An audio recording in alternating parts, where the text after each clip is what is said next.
तो last class में ये चार्ल्स लॉ पढ़ा था हमने, प्रेशर को कांस्टेंट रखकर। It was the relation between volume and temperature. Okay, ये सारे मैथ्स हमने करे थे। उसके आगे this was the second one, third one.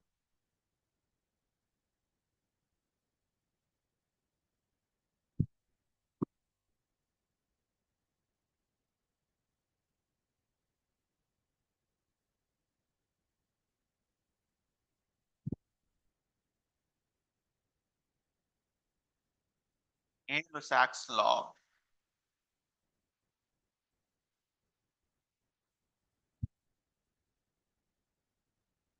It relates pressure and temperature. जैसे हम पिछले लॉस के लिए कर रहे थे, वॉल्यूम क्या होगा? कांस्टेंट।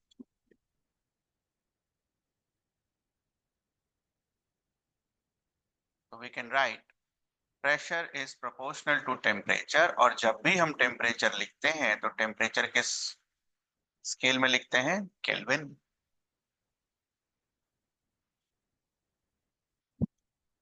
इसकी वैलिडिटी कब होगी? when number of moles and volume is constant.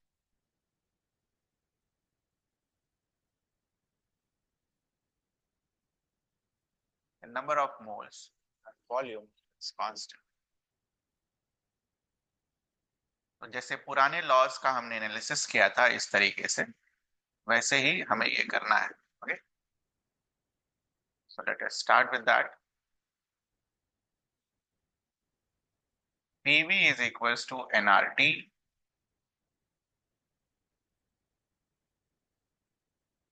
According to this law ये हमारा कांस्टेंट है, ये हमारा कांस्टेंट है, और ये यूनिवर्सल गैस कांस्टेंट, वो तो कांस्टेंट ही है। तो अगर हम इसको इस तरीके से रीअरेंज करके लिखें,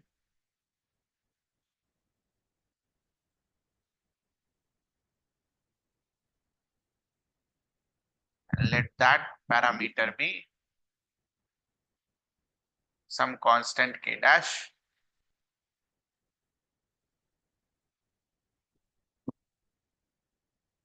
it's a constant.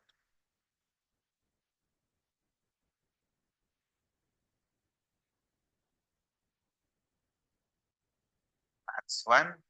Drawing diagram.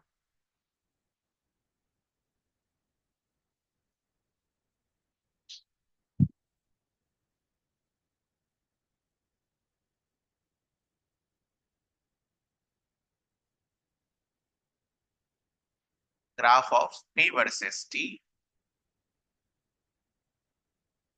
When we say that P versus T, पहला वाला y एक्सिस पर होता है, दूसरा वाला x एक्सिस पर होता है। और फिर इक्वेशन कौन सा यूज होगा ग्राफ प्लॉट करने के लिए? लेफ्ट वाला। So y is equals to some constant times x. इसको अगर हम ध्यान से देखें, it is a straight line passing through origin.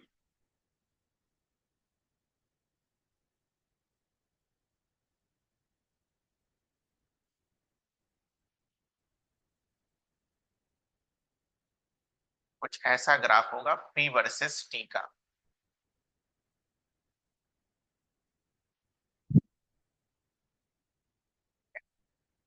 ध्यान रहे टेम्परेचर क्या चीज में यूज किया गया है?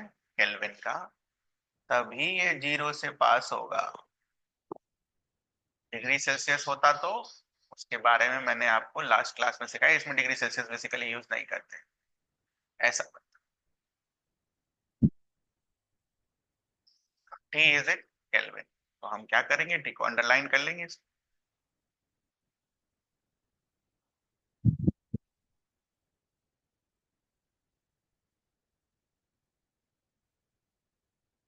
मैथ्स टू, मैथ्स टू में क्या करते थे हम? मान लीजिए P वर्सेस T का ग्राफ दे रखा है और मुझे ये बताना है कि कौन सा वॉल्यूम ज्यादा होगा।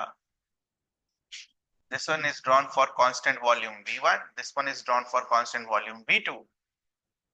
How to compare V1 and V2? करिए जल्दी से।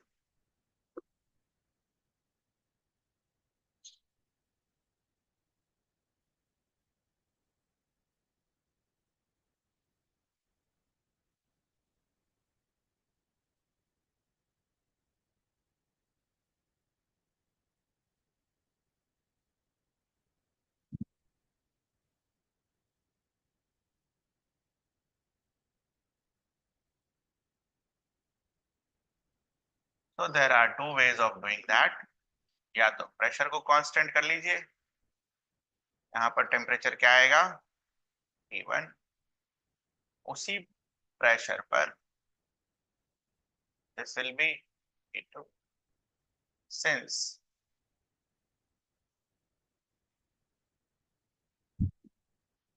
PV is equals to nRT। हमने ग्राफ पर क्या क्या कांस्टेंट कर लिया, T को, N को, R को। T will be proportional to V, which means T2 अगर T1 से बड़ा है, V2 will be greater than V1। This will be your answer। ये लास्ट क्लास में मैंने आपको सिखाया। ये आया आपका answer. Yet there is another way of finding these things। ठीक है, कौन बड़ा होगा कौन छोटा होगा, क्योंकि वो मैथ्स का पोर्शन हो जाता है बेटा, इसीलिए मैंने उसको छोड़ दिया था।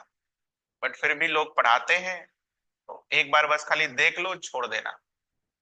V1 V2 को बिना डायग्राम के कैसे बनाओगे, ठीक है। How to find the same answer without a diagram, ये लाइन वाइन बिना खींचे। इतना तो पता है कि V2 ज्यादा आना है। देखना ध्यान से, जब तुम P और T का ग्राफ ड्रॉ करते हो, P वर्सेस T, ये मैथ से एकदम प्योर मैथ से आंसर आता है। What is the equation you use, P is equals to NRV into T। ये क्या है हमारा, स्लोप ऑफ द ग्राफ, ठीक है। अब फिजिक्स में चूंकि हमने स्लोप सीख रखा है, तो किसका स्लोप ज्यादा है बेटा, V1 is more, V2 is less. इधर देखेंगे हम ध्यान से।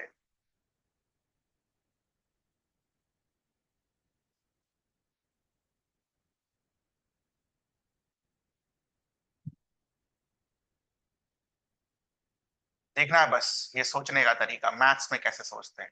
इफ स्लोप इज मोर,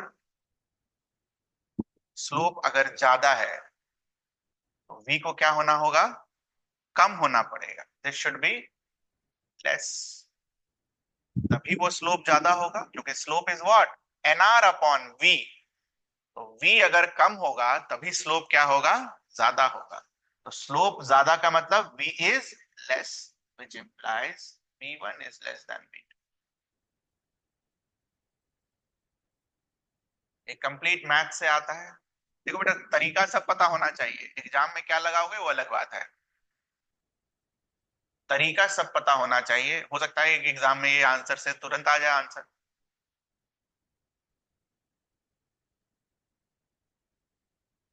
मुझे स्लोप ज्यादा रखना है V1 के लिए, तो NR अपॉन V को क्या करना पड़ेगा, ठीक है, NR अपॉन V को ज्यादा रखना पड़ेगा। उसको ज्यादा रखने के लिए V को क्या करना पड़ेगा, कम रखना पड़ेगा। तो V1 should be less for more slope.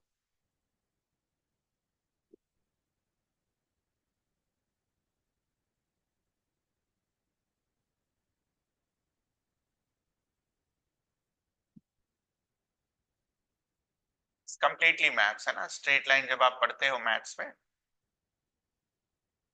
तब बेसिक मैथ्स भी नहीं, ऐसा वाला। और मैथ्स 3, ये तो आसान वाला है। What is maths 3, how to relate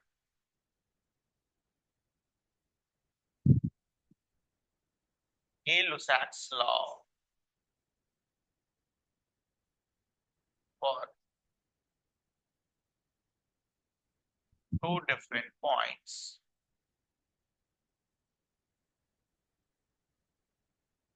One and two. Equation लिखेंगे हम P is equals to K dash T. So at point 1, P1 is equals to K dash times T1. P1 upon T1 will be equals to K dash. At point 2, P2 is equals to K dash T2. Therefore, P2 by T2 will be equals to K dash. दोनों ही K dash के बराबर. Therefore, we can write P1 upon T1 is equals to P2 upon T2.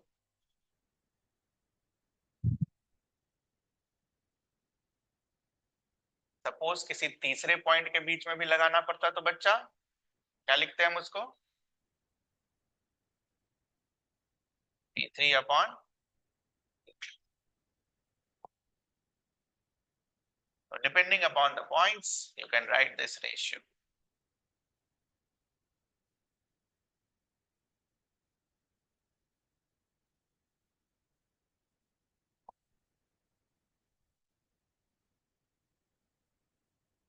Last one is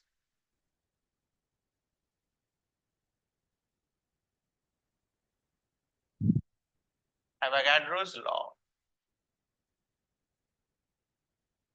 relates volume and number of moles. Relates volume and number of moles.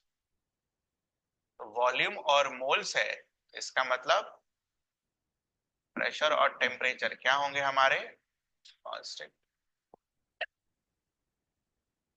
Mathematically कैसे होगा? V is proportional to N. V is proportional to N at constant pressure and temperature. At constant pressure and temperature. Ideal gas losses का analysis.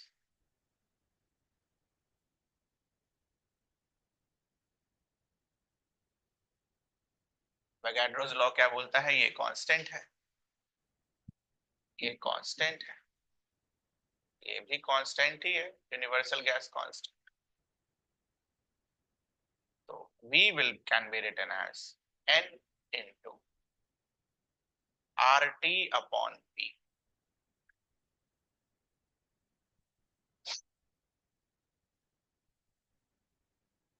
N times K dash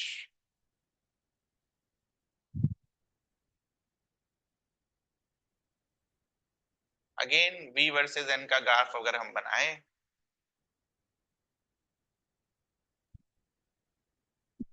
straight line passing through origin.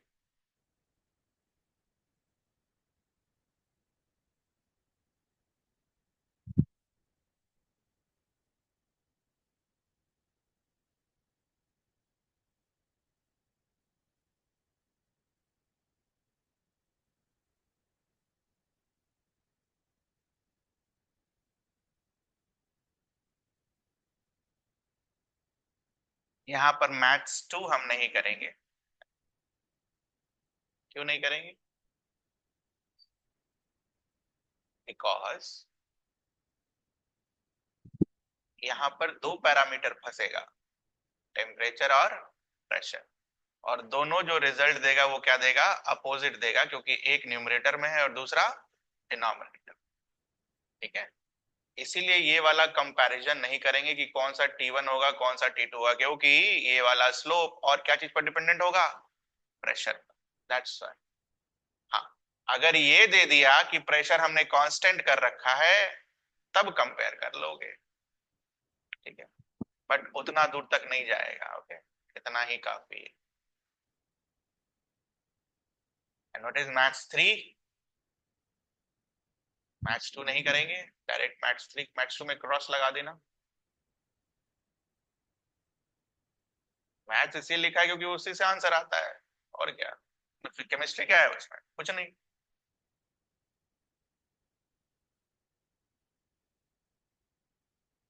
PV is equals to NRT.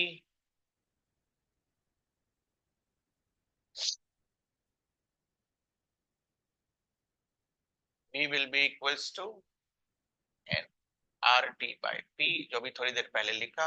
V is equals to N into K dash, some constant.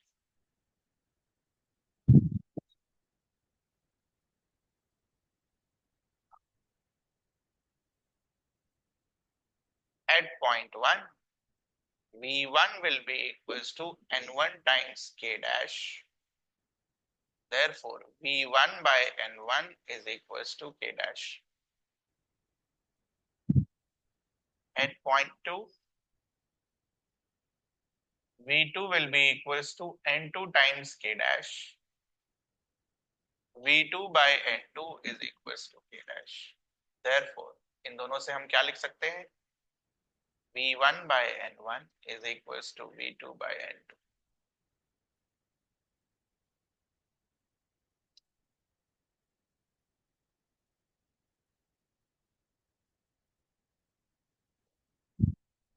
This is your Avogadro's law. 3 and 4th number. तो ये सारे law आपको book में कहा मिलेगा? Chapter 1।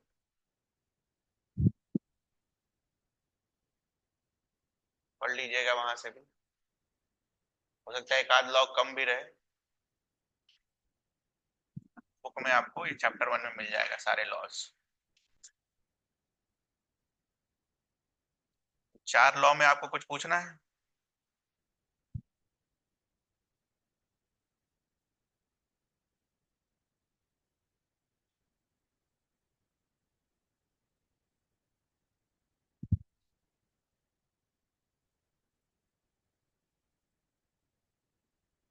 चारों law एक बार देख लीजिए, कुछ पूछना हो तो बताइए। Boyle's law, Charles law, Gay Lussac's law of combining volumes और Avogadro's लॉ। ये सारे लॉज इंपॉर्टेंट हैं। Okay,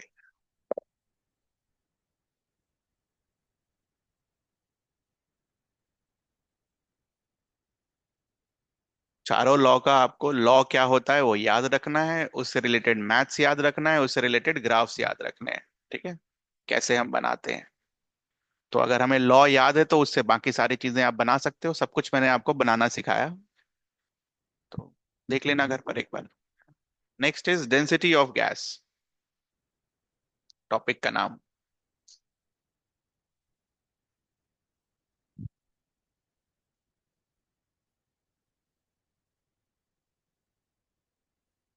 which gas is heavier?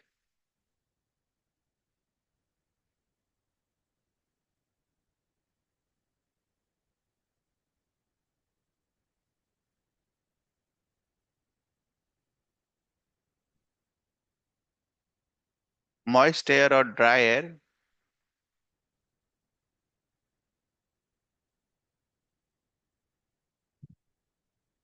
कौन हेवी होना चाहिए?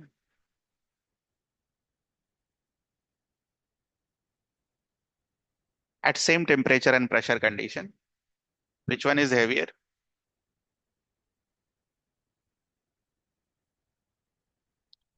So by default लोगों को लगता है पानी है तो खल हेवी होगा, जो कि सरासर गलत है। This one is heavier. Density of dry air is more as compared to moist air. So let's start with our analysis of this. Again with ideal gas equation only.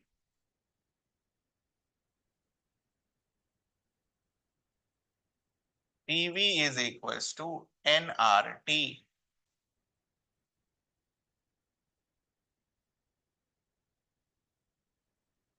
PV is equals to, what is number of moles from chapter 1?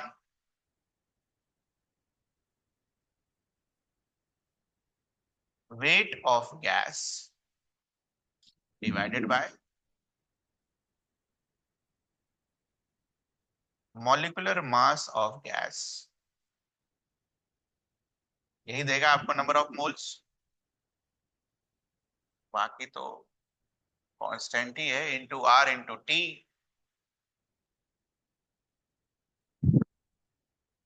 तो weight of gas को W लिख लेते हैं, और molecular mass जो शुरू से हमारा m नॉट चला आ रहा है या m चला आ रहा है वो लिख लेंगे।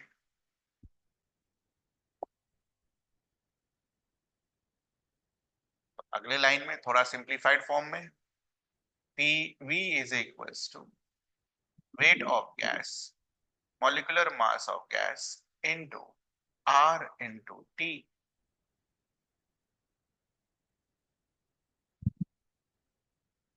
मॉलिक्यूलर मास को राइट साइड लाएंगे, वॉल्यूम को लेफ्ट साइड ले जाएंगे, इंटू आर इंटू टी।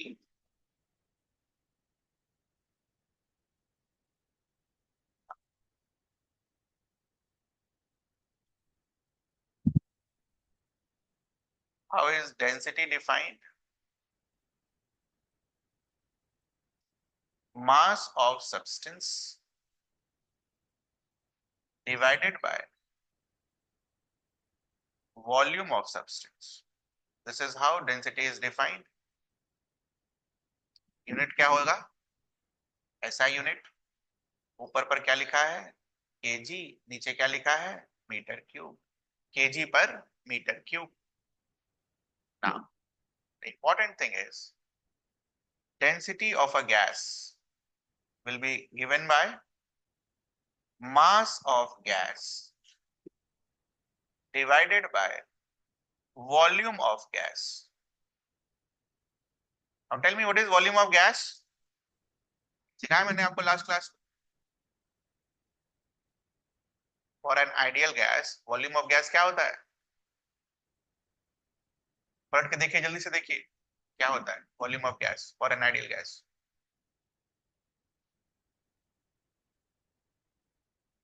दिख गया? Volume of gas is equals to volume of container जिसमें वो रखा है। तो कभी भी इन सब में आपको वॉल्यूम ऑफ गैस नहीं लिखा मिलता है, क्वेश्चन में वॉल्यूम ऑफ कंटेनर मिला होता है।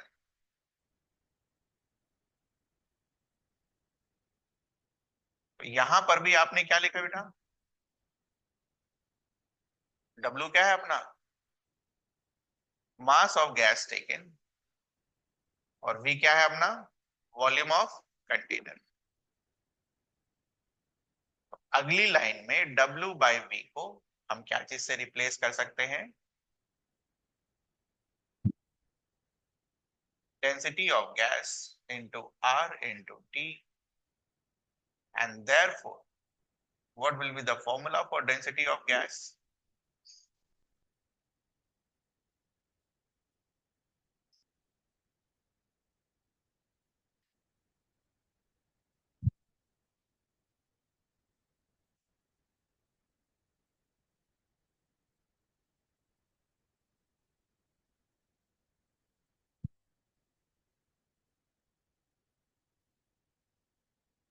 ठीक है।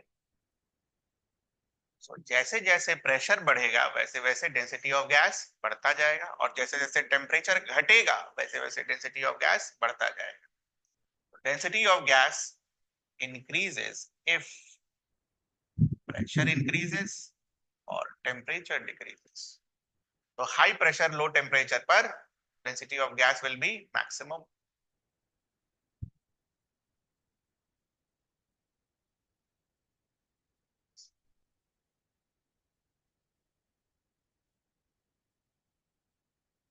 Now my question to you was, which one is heavier, moist air or dry air?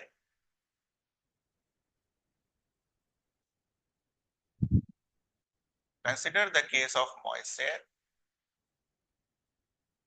Moist air means,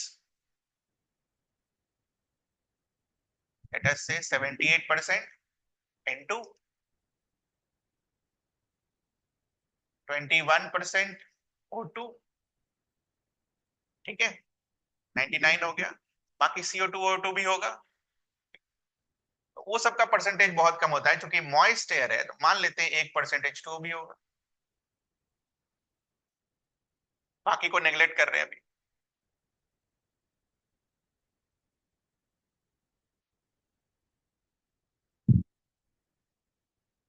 N2 का वजन कितना, 28, ऑक्सीजन का वजन कितना, 32, वाटर का वजन कितना, 18। Consider dry air.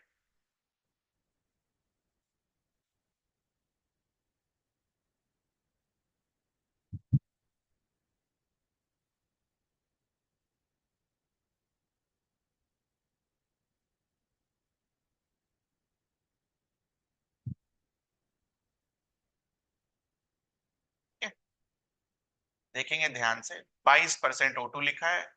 क्या इस 22% O2 को हम ऊपर वाले फॉर्म में लिख सकते हैं?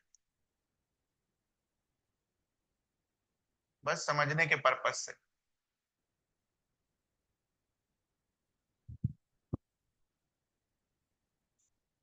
मॉइस्ट एयर का अगर आप मास निकालो और ड्राई एयर का अगर आप मास निकालो, तो ये तो हमें सेम दिख रहा है। मॉइस्ट एयर में 32 ग्राम के जगह आप क्या डालोगे, 18 ग्राम। ड्राई एयर में पूरा का पूरा क्या रहेगा, 32। Which one is more heavy? इसका मास ज्यादा है, दिख रहा है आपको? 1% H2O का वेट कितना होगा, 18। 1% O2 का वेट कितना होगा, 32। और अकॉर्डिंग टू आवर एनालिसिस, ऊपर जो हमने लिखा, if molecular mass is higher, assuming pressure and temperature to be same, density of gas will be higher.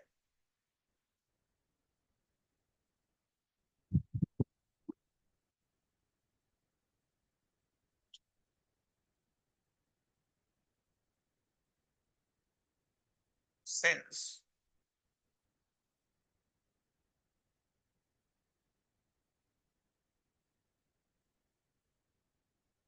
आज तुम सवाल थोड़ी पूछा था, किताब में है।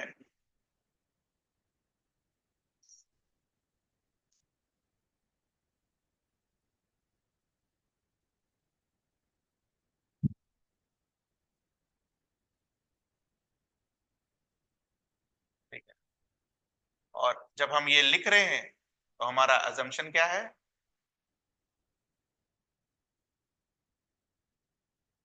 P N T at same P N T, दोनों जो कंपैरिजन हो रहा है at same pressure and temperature.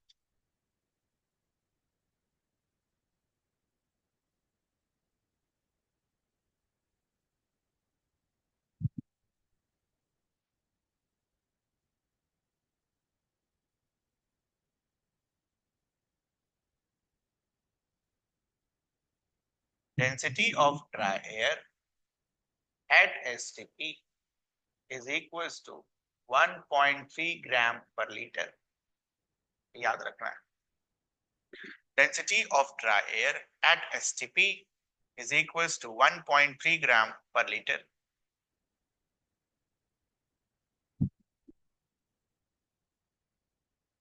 What will be the approximate density of this moist air? 1.3, 1.3 से ज्यादा या 1.3 से कम? ड्राई एयर का ज्यादा होता है, मॉइस्ट एयर का क्या होगा, 1.3 से कम। तो रफली ऑलमोस्ट बराबर आता है, 1.29 के अराउंड आता है, 1.2829 के अराउंड आता है मॉइस्ट का। अरे ज्यादा फर्क थोड़ी है यार, 1% 18 का कितना होगा बोलो, 0.18। 1% 32 का कितना होगा, 0.32। कितने का डिफरेंस है, 0.14 का डिफरेंस है, बस इतना ही डिफरेंस है ना बेटा। लेकिन हाँ, डिफरेंस तो है, सवाल तो बन ही सकता है पूछने लायक।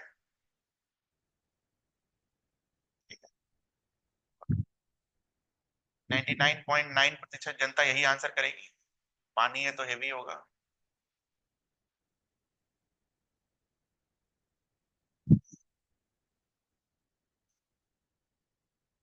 इसमें कुछ पूछना है आपको? फॉर्मूला याद रखना है, density of gas is equal to PMO divided by RT। ठीक है ना?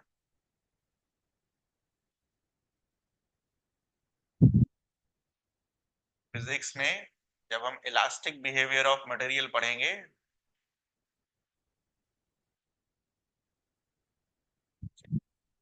ये यूज करेंगे हम ऐसे, वेलोसिटी को डिफाइन करने के लिए, velocity of sound is equal to P divided by rho, वहां यूज करेंगे ये सब।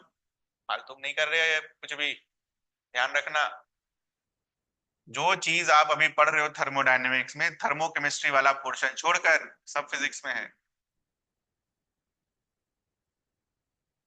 चैप्टर ही है थर्मोडायनेमिक्स फिजिक्स में, दूसरे किताब में। तो हल्के में मत लीजिएगा, अगर ये गया तो वो भी गया, ठीक है, और ये गया तो फिर 12 का भी अभी जाएगा, ठीक। क्लास 12 वाला आने वाला है, तो चाहिए हमें। इसमें कुछ पूछना है आपको? नेक्स्ट टॉपिक का नाम लिखिए, vapour density of N ideal gas. Vapour density of N ideal gas.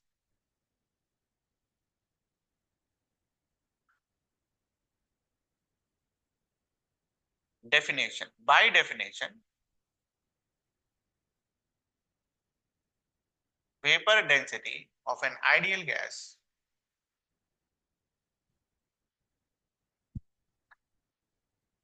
is equals to density of gas, जो आपने पिछले सेक्शन में निकाला, at a given pressure and temperature divided by density of H2 at same pressure and temperature। Density of H2 at same pressure and temperature। ठीक है, इस तरीके से क्वेश्चन में ऐसे लगा लेना, जो प्रेशर ऊपर यूज करोगे वही प्रेशर H2 के लिए, जो टेम्परेचर ऊपर यूज करोगे वही टेम्परेचर। फॉर्मूला लिखो, density of gas at given pressure and temperature.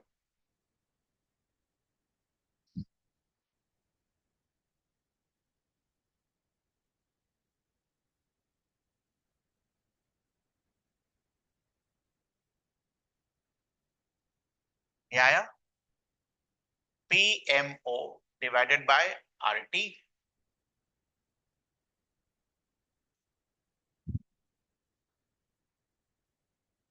Divided by same pressure molecular mass of H2 divided by R and same temperature.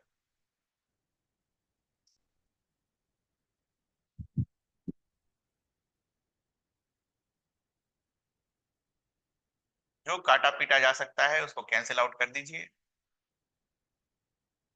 Pressure दोनों जगह सेम है बाय डेफिनेशन, R सेम है, T same है। क्या बच गया? Molecular mass of gas divided by molecular mass of H2। What is molecular mass of H2? 2।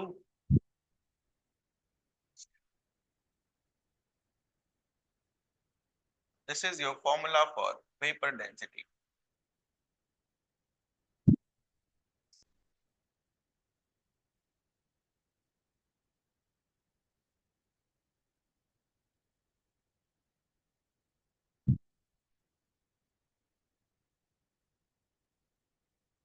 Vapor density is equals to molecular mass divided by 2।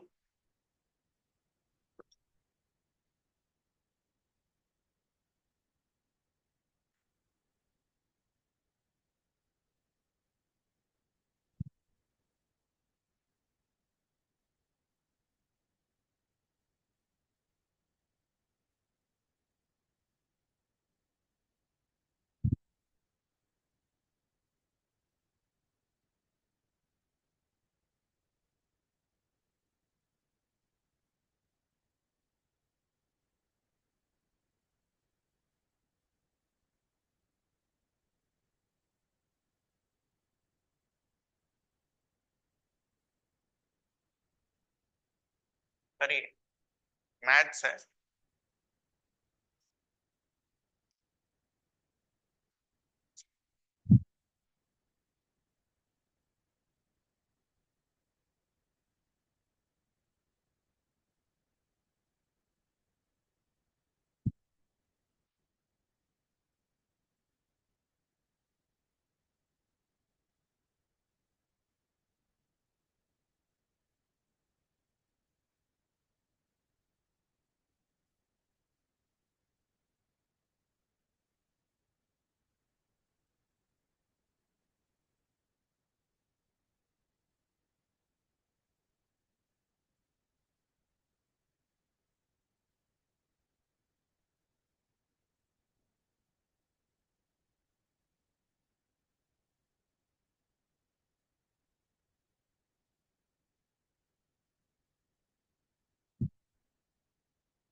So this is how density of gas is written.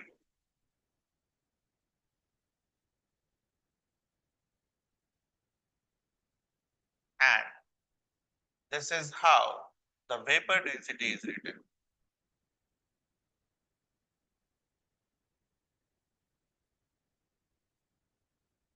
So from equation number 2, if I want to find the value of molecular mass, it will be equals to twice of vapor density of gas. Put this value in this.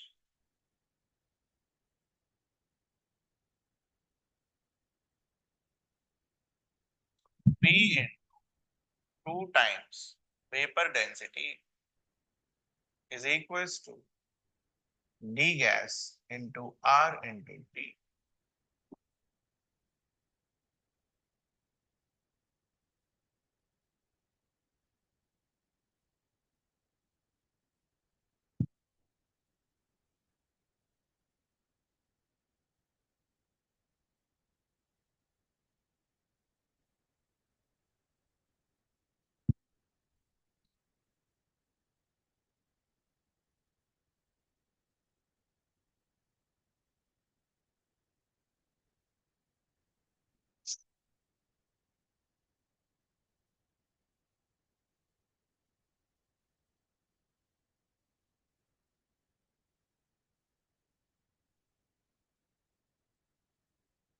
कुछ पूछना आपको?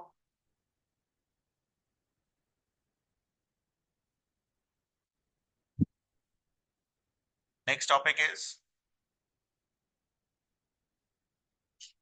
molecular mass of a mixture. Molecular mass of a mixture.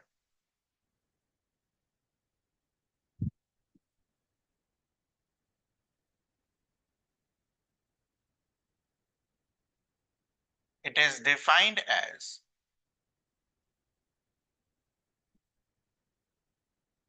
total mass of mixture divided by total number of moles.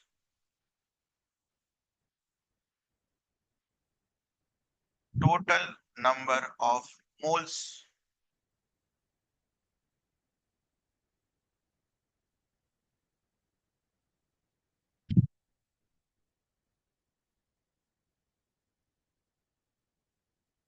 It is also known as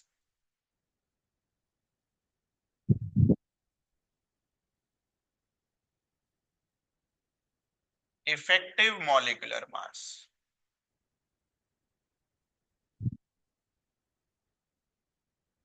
It is also known as effective molecular mass.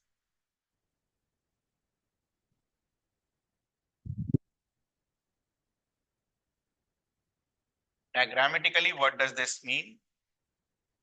Suppose there is a container in which there is A as well as B.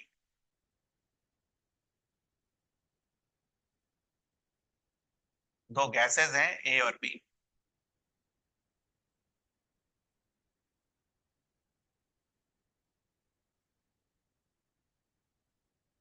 इनका कुछ वजन होगा.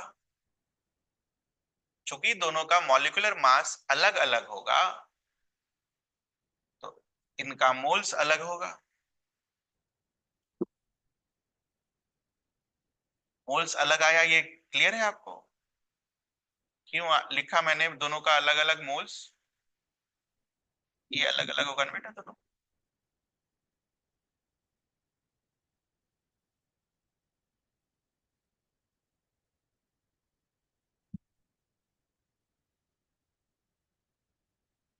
There what does the formula says?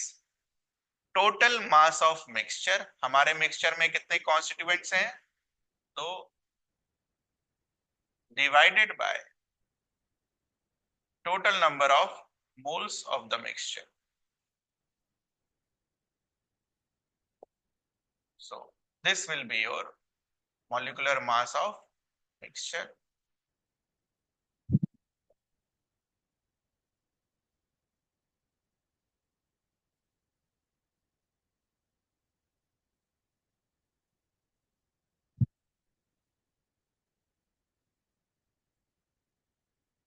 ठीक है, इसका भी ध्यान रखना है इस फॉर्मूले का.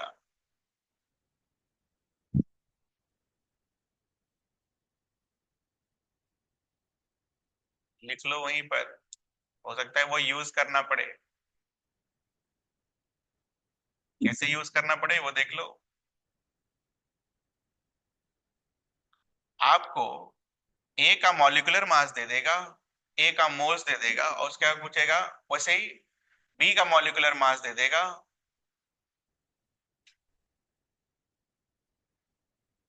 और बी का मोल्स दे देगा और फिर पूछेगा मॉलिक्यूलर मास ऑफ मिक्सचर. समझ में आया क्या करना होगा? पहले ये और ये कैलकुलेट करना होगा, फिर दोनों को जोड़ना होगा और फिर मोल से डिवाइड करना होगा. इसलिए ये लिखा होना चाहिए. हो सकता है डायरेक्टली ये ना दे क्वेश्चन. तो इसी को अगर हम एक्सपैंड करके लिखें, यहां तो हमने दो कॉन्स्टिट्यूएंट्स माने. Suppose if the constituents are more, what we can write? सारे के वजन को जोड़ दीजिए डिवाइडेड बाय सारे के मोल्स को जोड़ दीजिए.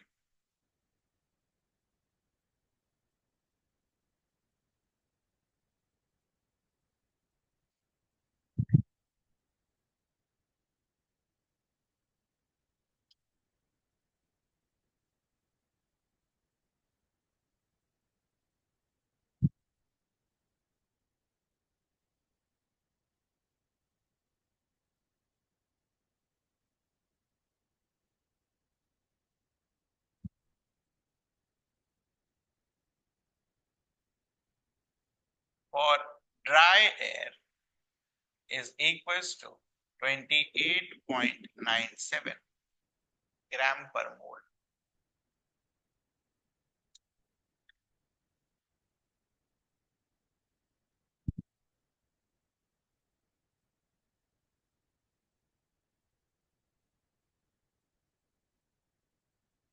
जो अगला चीज कर रहे हैं वो रिक्वायर्ड नहीं है.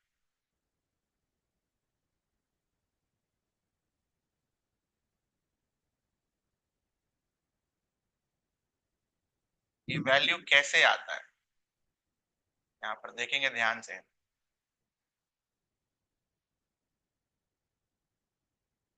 Air, dry air is a mixture of N2, O2 plus other gases. When we say that 78% N2, what does that mean? 78% by volume, not by mass. 21% O2 means what?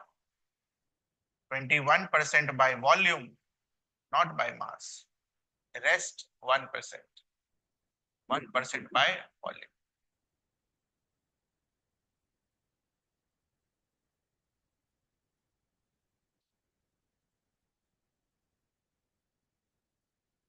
तो मुझे अगर ड्राई एयर का मास निकालना रहे mixture का, तो what I will do, 78% of 28 plus 21% of 32 plus 1% of जो भी मास रिमेनिंग का होगा, this will give you 28.97 ग्राम पर।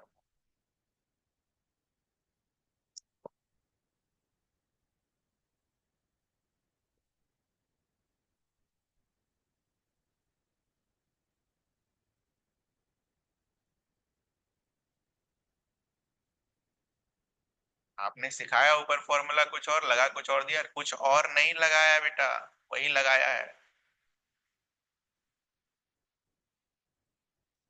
ठीक है, कैसे वही लगाया है अब देखना। इंपॉर्टेंट ये कैलकुलेशन नहीं है, ये मैंने परसेंटेज बाय वॉल्यूम, यहाँ तो मैंने मास लिखा हुआ है और मोल्स लिखा हुआ है, यहाँ वॉल्यूम लगा दिया मैंने। इंपॉर्टेंट ये है सीखना, ये ऐसा क्यों कर पाए हम, बिकॉज, देख लेंगे और फिर नोट कर लेंगे हम, because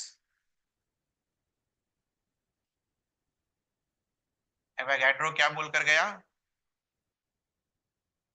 volume is proportional to number of moles when what, P and T is constant.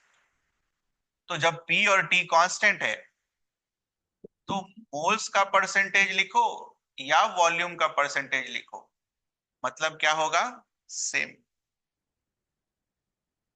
तो ये यूज किया मैंने यहाँ। 78% by volume means what, 78% by moles।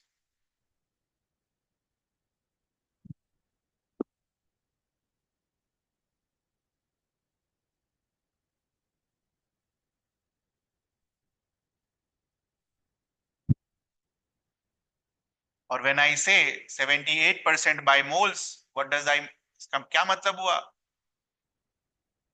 पूरे एक मोल में N2 कितना है, 0.78 मोल्स। अब बताओ बच्चा मास कितना आएगा N2 का, नंबर ऑफ मोल्स इंटू 28, है ये लिखा हुआ। और जब तुम इसी तरह O2 का निकालोगे, क्या निकालोगे, ये सब सिलेबस में नहीं है बट ठीक है पता होना चाहिए, क्या निकालोगे इसका, इस तरीके से। और जब M इफेक्टिव निकालने के लिए जाओगे, N2 plus weight of O2 plus weight of other divided by moles of N2, moles of O2 plus moles of others, ये सारे 0.78, 0.21, 0.01 सब ऐड होकर क्या देगा, 1। नीचे क्या लिखा हुआ है,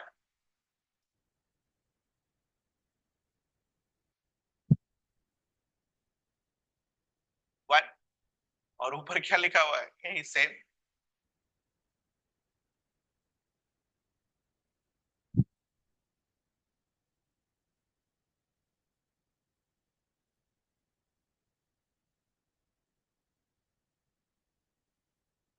बोथ आर सेम, ये सिखाना था बस आपको। मतलब ये मतलब टफ कैटेगरी का भी क्वेश्चन हो गया, टफ। जो हमने लिखा वहां बाय वॉल्यूम, वो बाय मोल्स ही लिखा हुआ है, because we have learned Avogadro's law. Volume का रेशियो लिखो, ठीक है, या मोल्स का रेशियो लिखो, गिवन दैट की प्रेशर और टेम्परेचर कांस्टेंट है, it remains same. This one is important line.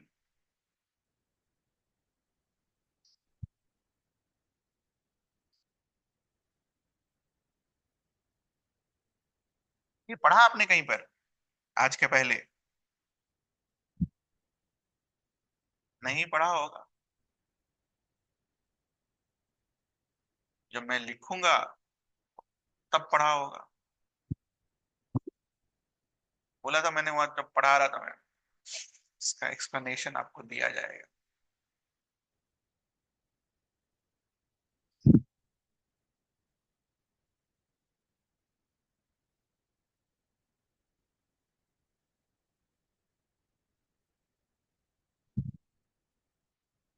जो पढ़ा है कम से कम उसका एक्सप्लेनेशन तो पता होना चाहिए ना बेटा।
ये रहा। तो ये जब एक्सपेरिमेंट आपको पढ़ाया गया होगा, तो वहां पर ये मार्क करके कराया गया होगा कि कैथोड और एनोड का वॉल्यूम जो था वो क्या था, अलग अलग। स्पेसेस ऑब्जर्व्ड, ये एक्सपेरिमेंट जब पढ़ाया गया होगा आपको क्लास 10 में, तो ये स्पेस अलग अलग आता है, जगह अलग अलग आता है। और वहां सिखाया गया था कि जो वॉल्यूम अलग अलग आता है वो किसके फॉर्म में होता है, मोल्स के फॉर्म में होता है, ऐसा। तो उसका explanation, what is the ratio of moles? 2:1।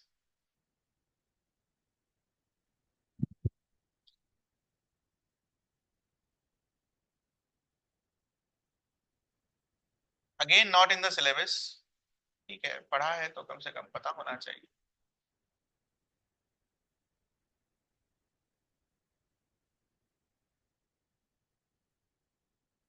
Ratio of moles is ratio of volumes. ऐसा क्यों लिख सकते हैं हम? Because of Avogadro's law. And it was because of this reason, इसी रीजन की वजह से आप क्या देखते हो, इधर जिधर हाइड्रोजन निकला है, देखो आराम से, उधर तुमने स्पेस ज्यादा बनाया है, और जिधर ऑक्सीजन निकला है उधर स्पेस तुमने क्या बनाया है, कम बनाया है। तो इधर हाइड्रोजन ज्यादा है, इधर ऑक्सीजन कम है, डायग्राम भी वही बता रहा है। तो वॉल्यूम रेशियो दोनों का क्या होगा, 2:1। और मास रेशियो दोनों का क्या था, जो कि सीबीएसई के लिए रटा होगा आपने,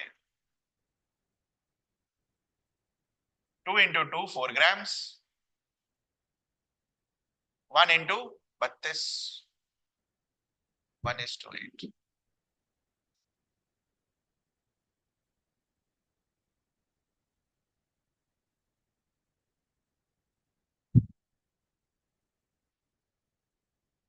तो मोल का रेशियो ही वॉल्यूम का रेशियो, वहां डबल द वॉल्यूम आता है। ठीक है, ये नोट करके हमने चैप्टर में लिखा था, उसका एक्सप्लेनेशन ये रहा,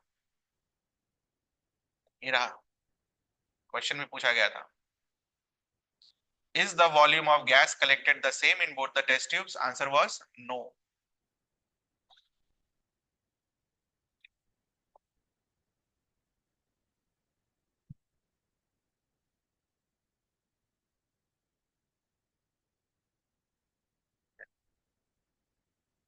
आगे कोई नहीं पूछेगा 11, पता नहीं, कुछ तो केस वेस बना के कहीं पूछ दे तो कोई भारी बात तो होगा नहीं, क्योंकि आपने पढ़ रखा है।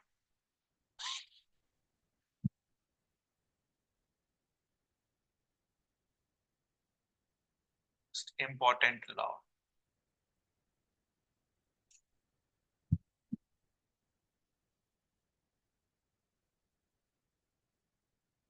will be used in class 12 in solutions, पहला चैप्टर। यहाँ तो यूज करेंगे ही हम 11th में, क्लास 12 में बहुत यूज होगा, पहले चैप्टर में सॉल्यूशंस।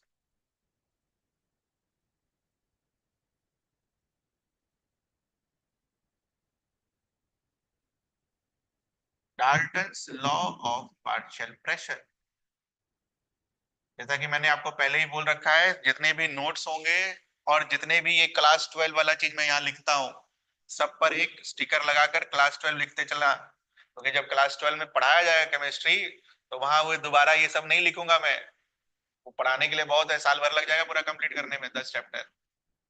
बहुत है, बहुत है, बहुत मतलब सही में बहुत है, तो याद हो जाए साल भर में, यही बहुत बड़ा बात है एनसीईआरटी। तो वहां समय नहीं है कि मैं पीछे वाला ये आपको ऐसे ऐसे पलट के दिखा सकूं कि यहाँ लिखा हुआ था, ये था, वो था, वो सब कुछ नहीं। पढ़ाने में, क्वेश्चन कराने में ही पूरा जान निकल जाएगा। क्वेश्चन भी वैसा नहीं है जो आप सोचते हैं कि ऐसे जैसे एनसीईआरटी में आया वैसे सीबीएसई में आ जाए, अलग है।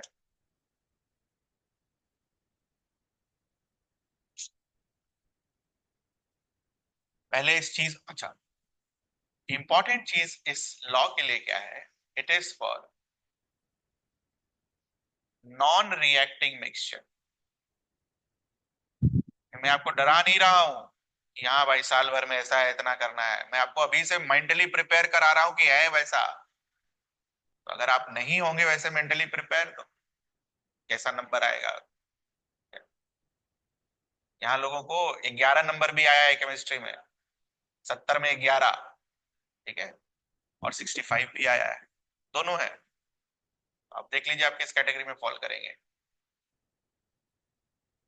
12th की बात कर रहा हूँ, 11 दोबारा पढ़ाना पड़ा पास कराने के लिए, तब जाके दोबारा में 28 आया, 28 आउट ऑफ 70, जो है different. It is applicable for non reacting mixture. पहले इसको हम डायग्रामेटिकली समझ लेंगे, उसके बाद मैं सारा लिखवा दूंगा, समझना इंपॉर्टेंट है। मान लीजिए आपने एक कंटेनर लिया है, उसमें दो गैसेस हैं।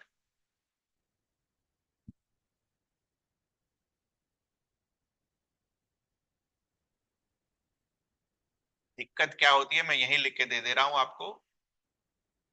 तो गैस का इस कंटेनर में जो प्रेशर डेवलप होगा, कैसे डेवलप होगा बेटा, इसके मॉलिक्यूल्स जाकर टकराएंगे इस पर, तो pressure of a gas is collision with the walls of the container. Similarly इसके मॉलिक्यूल्स जाकर भी टकराएंगे, तो पूरे कंटेनर का जो प्रेशर आएगा उसको हम क्या बोलेंगे, पी टोटल। और ये किसकी वजह से आएगा, ए के टकराने से और बी के टकराने से। Pressure due to A, pressure due to,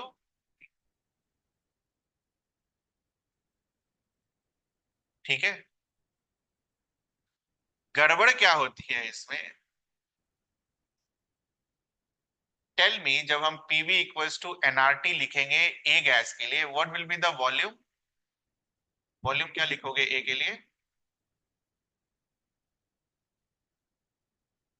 volume of ए क्या होगा, वॉल्यूम ऑफ कंटेनर, और वॉल्यूम ऑफ बी क्या होगा? Same, volume of container. ये है काम की चीज, नोट कर लीजिए।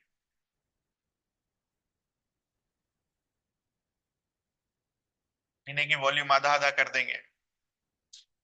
आइडियल गैस के लिए, कोई सा भी आइडियल गैस हो, गैस का वॉल्यूम क्या होगा? Volume of the container.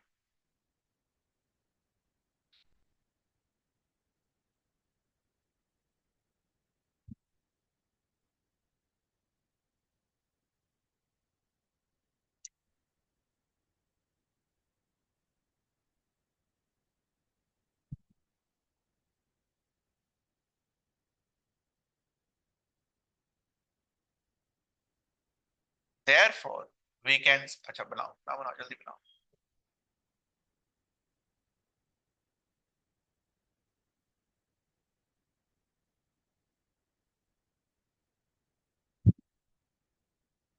is equals to contribution from both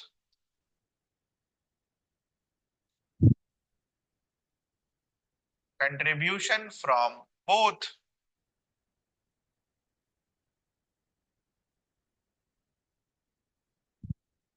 तो से फॉर एग्जांपल दो बच्चे कंट्रीब्यूट कर रहे हैं, ठीक है, तभी जाकर पूरा कंट्रीब्यूशन कंप्लीट होगा। एक बच्चा कंट्रीब्यूट ना करे, बस एक ही करे, तो उस कंट्रीब्यूशन को कैसा कंट्रीब्यूशन बुलाओगे आप? कंप्लीट और partial? It will be a partial contribution. therefore we say that PA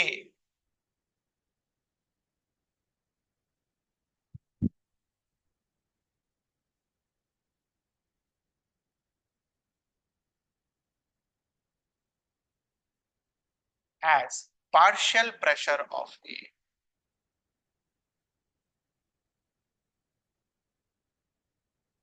and PB has partial pressure of B.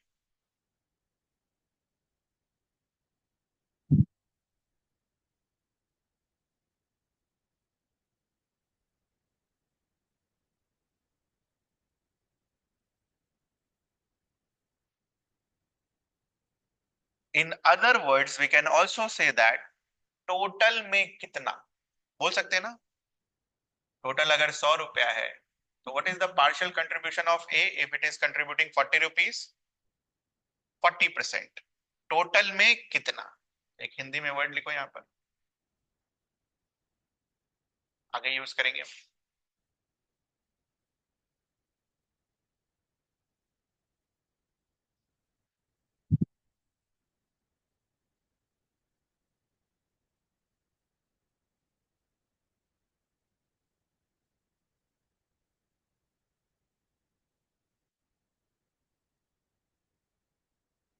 Total में कितना कंट्रीब्यूशन, तो कितना contribution will be partial.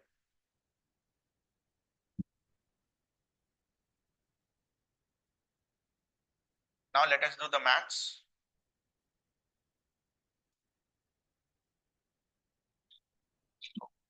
Suppose this is my container where you have kept a gas, where you have kept B gas. ध्यान रखना, it's non-reactive gases.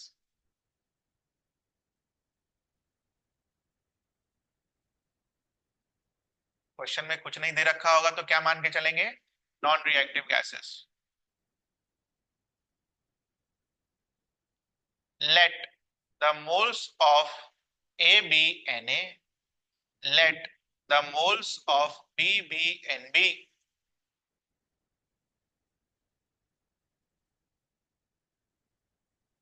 दोनों का volume क्या होगा? विल इट बी सेम और डिफरेंट? बोलो। दोनों गैस का वॉल्यूम क्या होगा?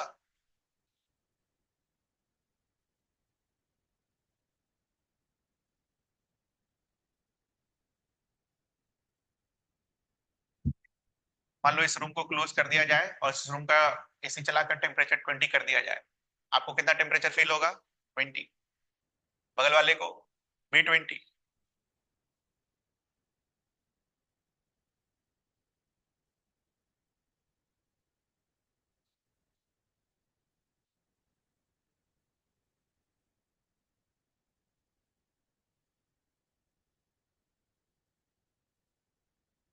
तो therefore using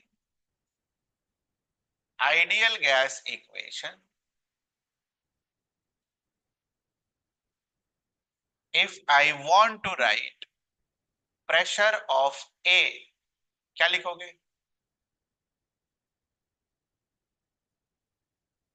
pressure of A into volume, volume दोनों के लिए सेम है, is equals to number of moles into R into T. T A will be equals to N A into R into T by T.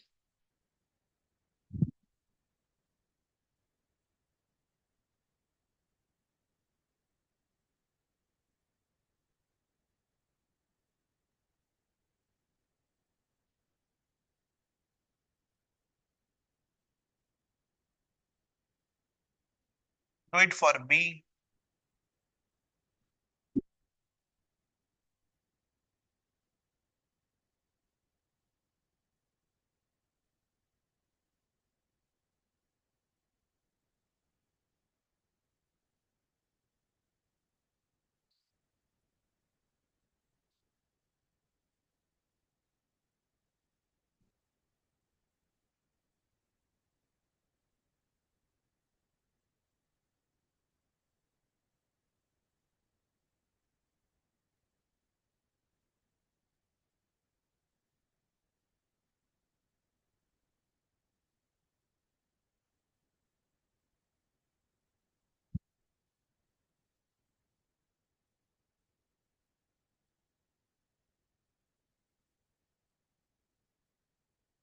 Write the formula for total pressure.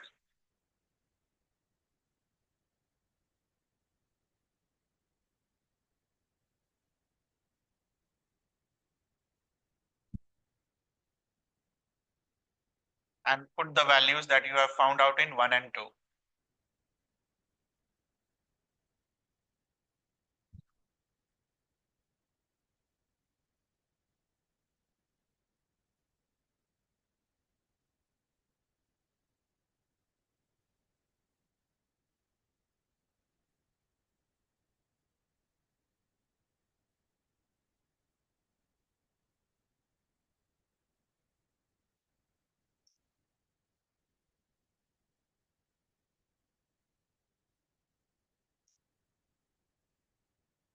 Since RT by V is constant, बाहर पहले वाले में और दूसरे वाले में क्या common आएगा?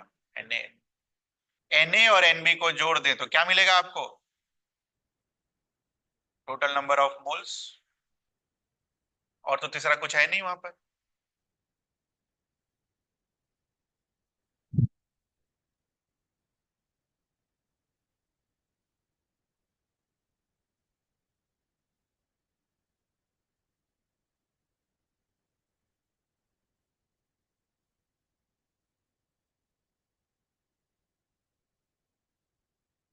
ये चारों जो हमने लिखा एक बार इसको रीड करिए। काम की चीज इसके बाद की है। चारों को एक बार रीड करिए।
काम कीजिए जो क्लास 12 में यूज होगी। Find this P partial pressure of A divided by total pressure. Total pressure का फॉर्मूला 4 में लिखा हुआ है, पार्शियल प्रेशर ए का फॉर्मूला 1 में लिखा हुआ है। Find that. 1 divided by 4।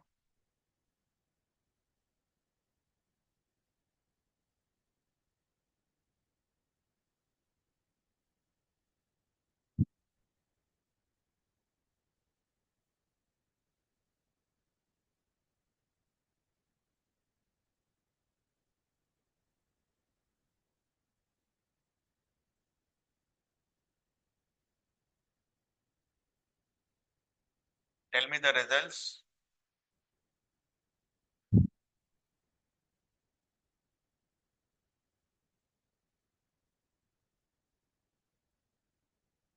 Concentration terms में इसको क्या बुलाते हैं स्टोइचियोमेट्री में? Moles of A divided by total number of moles is called.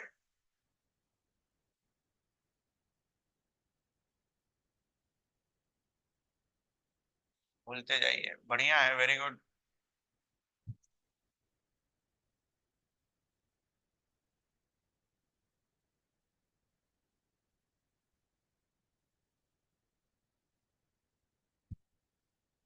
Mole fraction of A.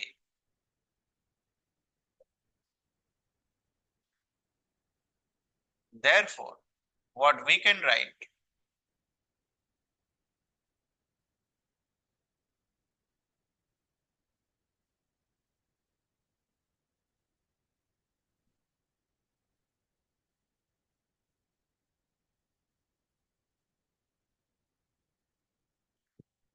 do it for partial pressure for B also, ऐसे ही जैसे मैंने करा है 4 लाइन में।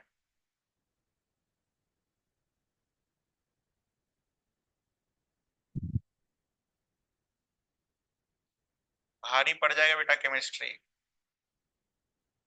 अभी लग रहा है सब समझ में आ गया।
आ गया बी का।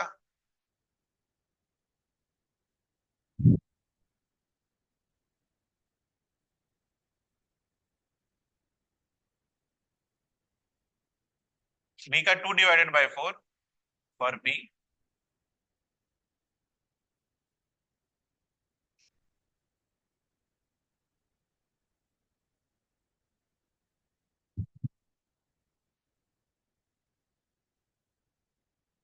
Whole fraction of B into total pressure. ये आया अपना answer.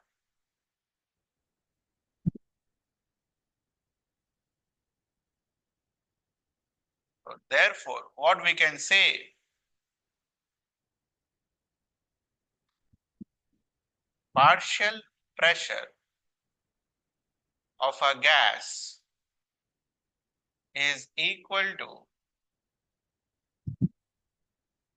mole fraction of that gas into total pressure. This is basically Dalton's law of partial pressure। वो दूसरे फॉर्म में लिखा हुआ है, बस वो लिख लेंगे हम।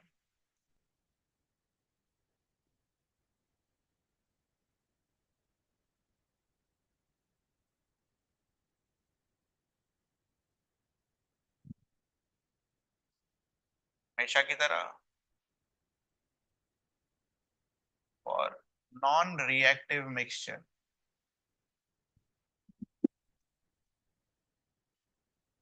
For non reactive mixture.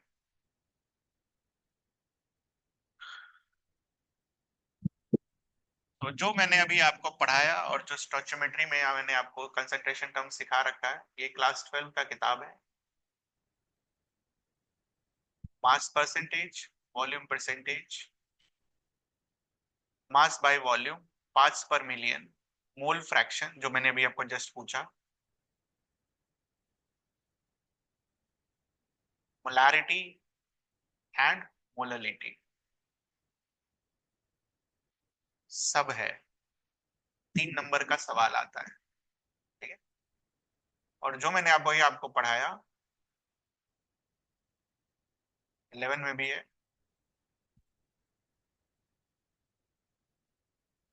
ठीक है।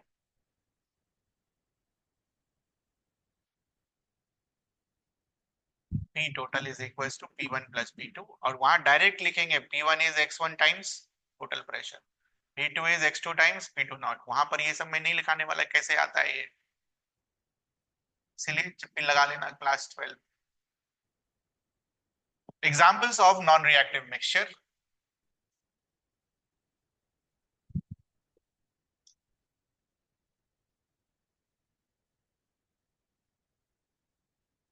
जो भी होगा आपको झूठ नहीं बोला जाएगा, है ना। जो सच होगा वही बोला जाएगा, चाहे जो हो, कितना भी कड़वा हो। Examples of non reactive mixture लिखिए। CH4 एंड O2, पढ़ा आपने CH4 and O2 चैप्टर 1 में। ये किस चीज का एग्जाम्पल था? Example of conversion reaction. Conversion reaction exothermic होता है, यहाँ तो रिएक्ट कर जाएगा सर, इसको नॉन रिएक्टिव कैसे बोल सकते हैं? उसके 2 साल पहले क्लास 8 में आपने क्या पढ़ा? कोई भी चीज कब जलेगी? जब एयर हो, एयर मतलब O2 हो, जब कंबस्टिबल सब्सटेंस हो मतलब फ्यूल हो, और तीसरा स्पार्क। तो जब तक यहां पर नो स्पार्क है, it's a non reactive mixture, है कि नहीं? पेट्रोल को डब्बे में लेकर आ जाओ, आग लग जाता है उसमें, खुला छोड़ दो। पेट्रोल को डब्बे में लाकर खुला छोड़ दो, आग लगता है? नहीं। Assuming no spark. और नॉन रिएक्टिव मिक्सचर का CH4 and H2।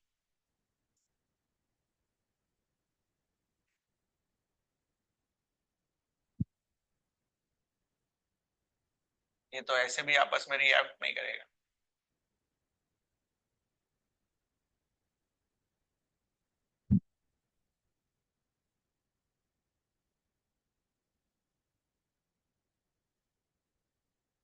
Partial pressure का डेफिनेशन तो समझा रहे थे कि क्या होता है पार्शियल प्रेशर, एक की वजह से।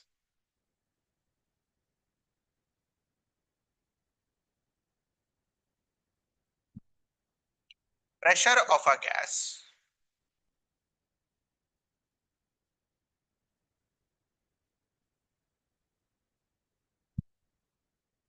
इन अ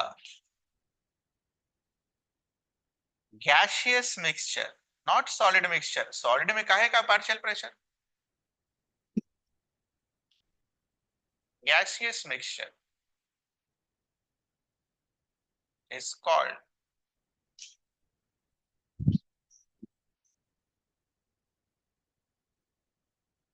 partial pressure of that gaseous substance। ये मैं शुरू में लिखा देता तो कुछ समझ में नहीं आता, क्या बोला आपने पार्शियल प्रेशर के बाद? तो हमें समझ में आता है कि अगर दो मिक्सचर है ए और बी का, सिर्फ ए का प्रेशर अगर हम निकालें तो क्या होगा? Partial pressure of A. सिर्फ बी का प्रेशर निकालें तो वो क्या होगा? Partial pressure of B. एक बार देख जाइए इसको अच्छे से।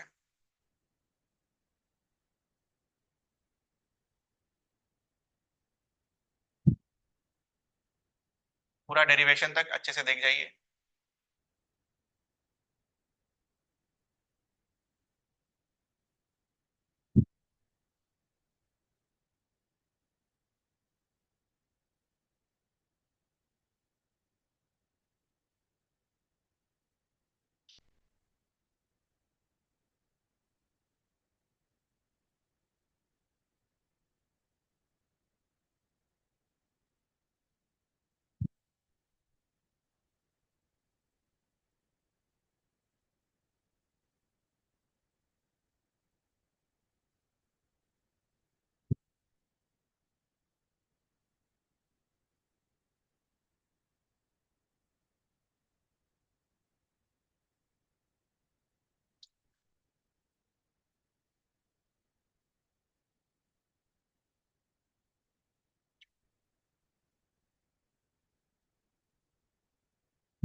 करने के बाद ये क्वेश्चन बनाएंगे।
हो गया पहला वाला।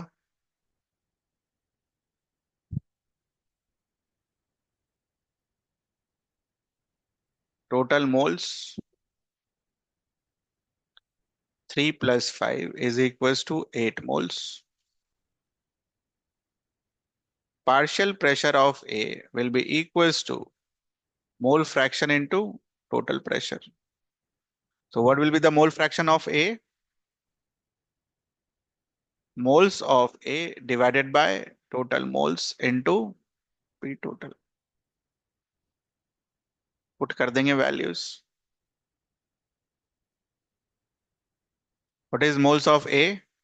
3. What is total mole?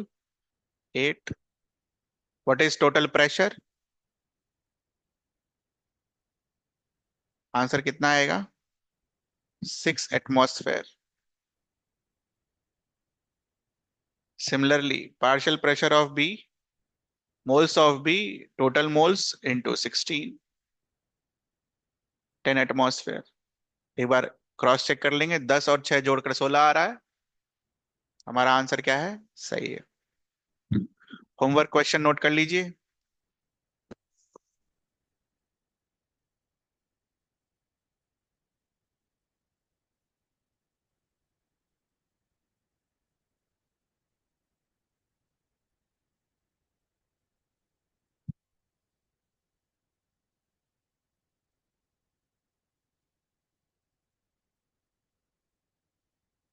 हो गया नोट, जा सकते हैं आप।